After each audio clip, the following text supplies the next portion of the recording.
Governistas baixaram bastante o tom em relação à denúncia que vinham fazendo contra Alfredo Gaspar, denúncia de um suposto estupro de vulneráveis. O vice na chapa de Flávio Bolsonaro sempre negou as acusações, busca uma resolução rápida na Justiça. A reportagem é de Luciana Amaral. O deputado federal e vice na chapa de Flávio Bolsonaro, Alfredo Gaspar, quer agilizar o procedimento preliminar de investigação que apura a acusação de estupro de vulnerável. A intenção é esclarecer a situação o mais rápido possível e evitar que contamine a candidatura. A senadora Soraya Tronic, do PSB, e o deputado federal Lindbergh Farias, do PT, fizeram a denúncia em março. No momento, o caso tramita em sigilo no Supremo Tribunal Federal, sob a relatoria de Gilmar Mendes. O STF notificou tanto Soraya quanto Lindbergh a prestarem informações complementares. Ambos terão 15 dias corridos para entregar o material à corte.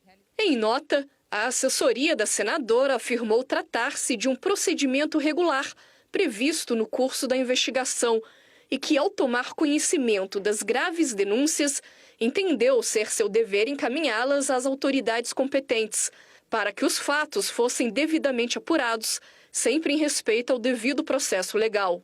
Gaspar afirma ser inocente e diz que a acusação carece de provas.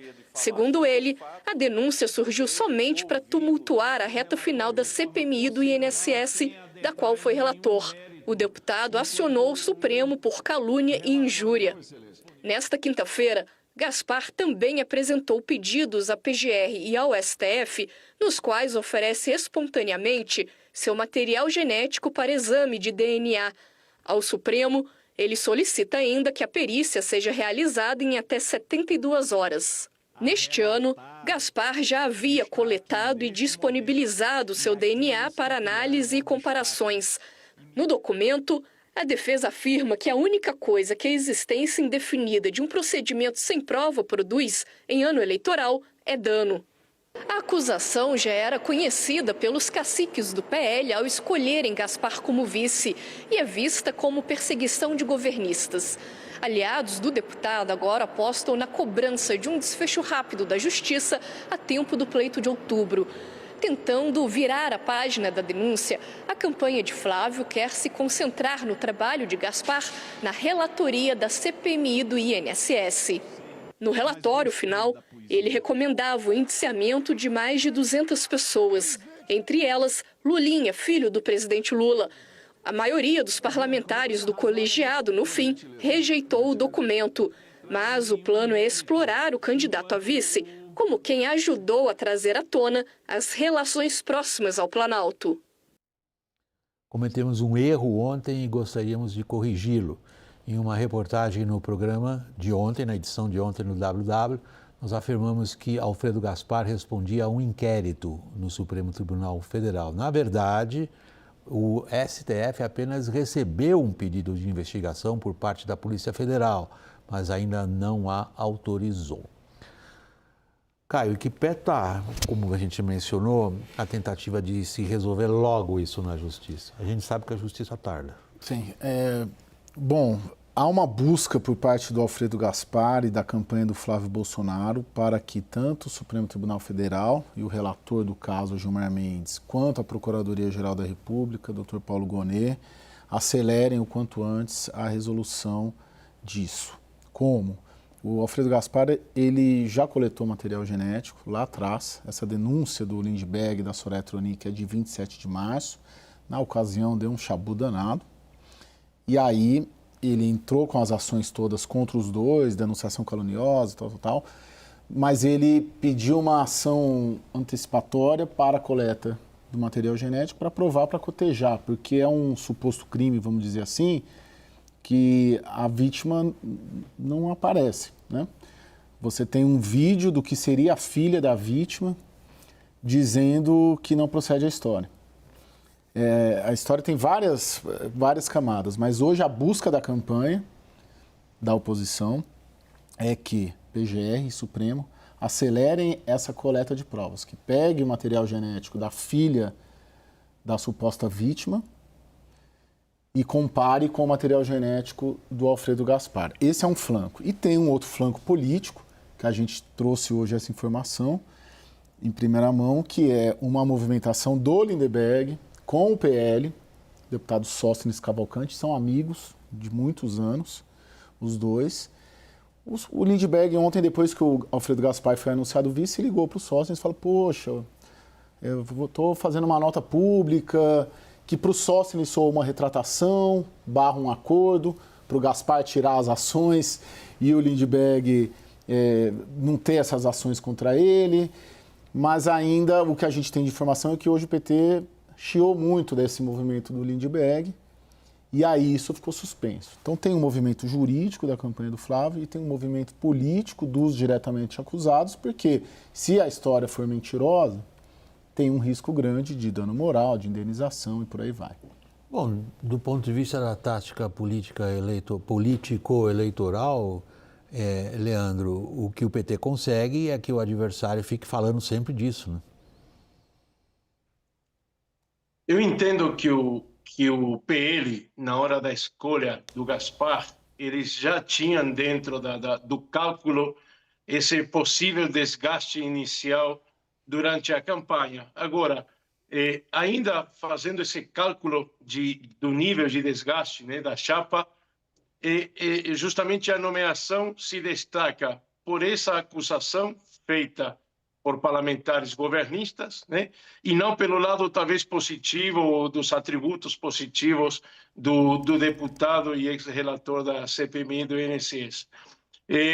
Agora, você mencionou muito bem, William, a questão dos prazos do judiciário. O Gilmar dá 15 dias para que o deputado Lindbergh e a senadora Soraya se expliquem e fundamentem as denúncias feitas no início do ano, em abril, no âmbito da CPMI.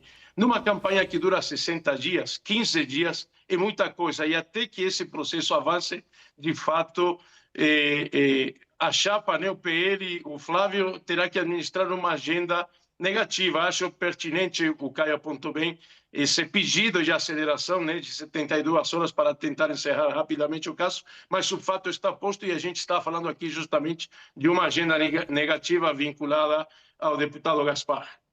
Vamos tentar ver o que o Flávio hoje quis colocar na mesa de agenda positiva.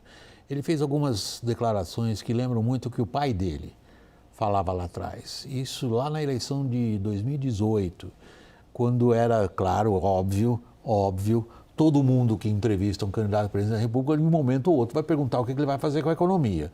Ele dizia, não, vai falar lá com o Paulo Guedes, o Posto Piranga na época, acho que ninguém mais lembra dessa propaganda, mas na época era uma tremenda de um hit. O Flávio fez algo parecido hoje.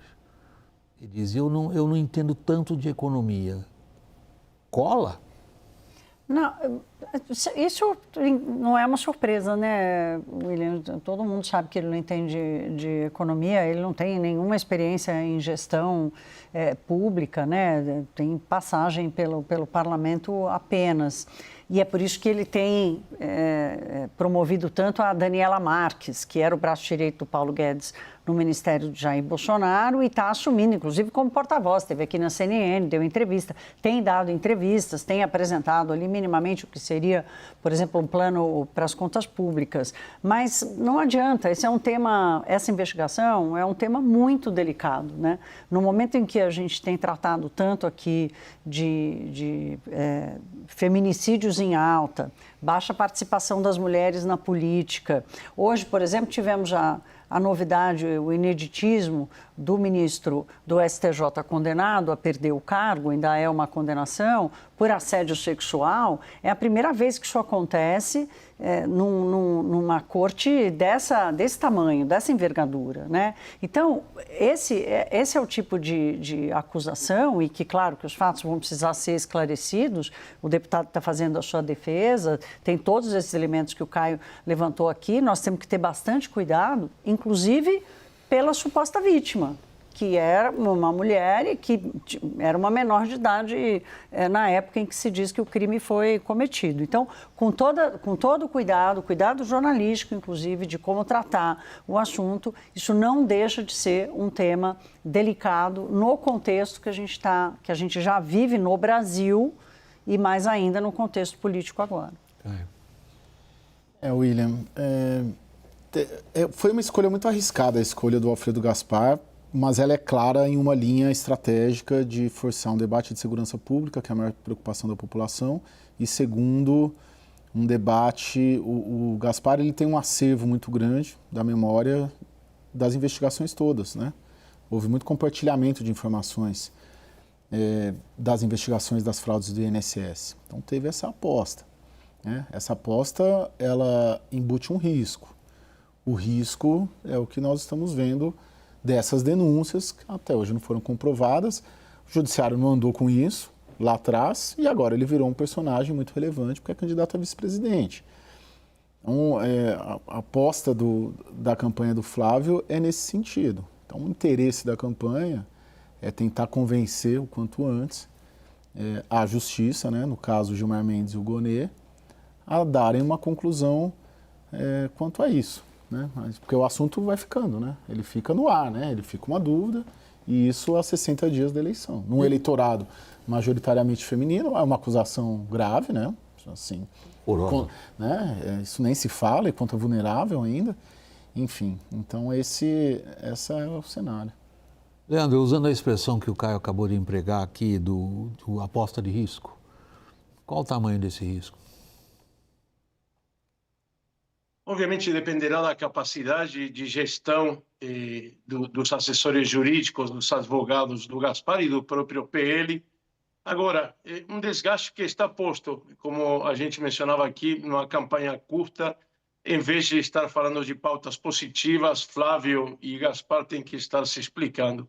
E aqui, William, me permita encerrar a conclusão, fazendo até uma referência musical com Tom Jobim e o samba de uma nota só. A gente está vendo que o sistema judicial será, nessa campanha, a principal arena de disputa política. Então, lamentavelmente, aqui reforço mais uma vez, encerrando o raciocínio, que o Supremo Tribunal Federal terá um protagonismo ímpar nessa disputa eleitoral pela sucessão presidencial. Não, acho que não há motivo algum para você se desculpar em relação a isso. A gente, jornalistas da minha geração, costumam usar uma frase muito famosa: eu não brigo com notícia. Posso não gostar do que eu estou vendo, mas eu não brigo com fato. O fato é que o STF hoje tem a centralidade cada vez quase, eu diria, não absoluta, não dá para dizer, mas tem uma centralidade extraordinária na política brasileira, tanto pelo que ele significa aos olhos da população, pela também capacidade que os integrantes do Supremo Tribunal Federal têm de tentar dirigir acontecimentos, que é isso que a gente tratou no bloco anterior em relação a investigações e a Polícia Federal, Thaís. E aqui tem um risco, William, você perguntou para o Leandro do risco para a campanha do Flávio, tem um risco para o próprio STF, que esse excesso de protagonismo, no momento em que a credibilidade do Supremo está sendo questionada pelos eleitores, e se aumenta a percepção de injustiça ou de interferência indevida nos processos ou de excesso de interferência, de influência nas decisões políticas, nas investigações dos escândalos, isso aumenta a percepção do eleitor de que alguma coisa precisa mudar no STF. E como já falamos aqui tantas vezes, né, os candidatos ao Senado Federal, aqueles que não se comprometerem com alguma resposta ao Supremo ganham menos voto, né? A gente já falou aqui que é uma anedota, óbvio, não temos nenhuma evidência disso, mas tem muito candidato dizendo, especialmente da direita, dizendo, olha, se eu não disser que eu vou tomar uma atitude contra o Supremo para limitar a ação do Supremo, eu não ganho voto. O seu ponto é de muita relevância, Thaís, que na noite do 4 de outubro a gente já sabe como é que vai ser o Senado. Supõe-se que será vamos supor que seja uma eleição em 2 turnos. Ou seja, o segundo turno inteiro já vai ser feito sabendo qual é a composição de forças políticas dentro do Senado em relação ao próprio STF. Isso, de certa forma, sendo o STF tão importante como é, também como vidraça, isso terá um grande significado. Caio. Isso já sabendo o tamanho, principalmente da bancada do Senado, né, que tem uma expectativa grande de ter uma maioria, eu vou dizer anti-suprema, mas uma maioria que defenda impeachment de ministro do Supremo Tribunal Federal, isso entre o primeiro e o segundo turno, que é quando eu aposto que a eleição de fato será decidida, óbvio, vai ter que ser decidida entre o primeiro e o segundo turno, mas eu digo imponderável entre o primeiro e o segundo turno, o que pode acontecer de informação, e já com o exército, talvez ali, de senadores eleitos com uma bandeira anti-Supremo, isso também tende a corroborar essa ideia-força de que o Supremo está em debate e o destino dessa eleição é crucial para o destino do Supremo e de alguns dos personagens, como você disse hoje no Estadão, a Marcha dos Encrencados. Lembrei do título da Bárbara Tati, uma marcha da insensatez.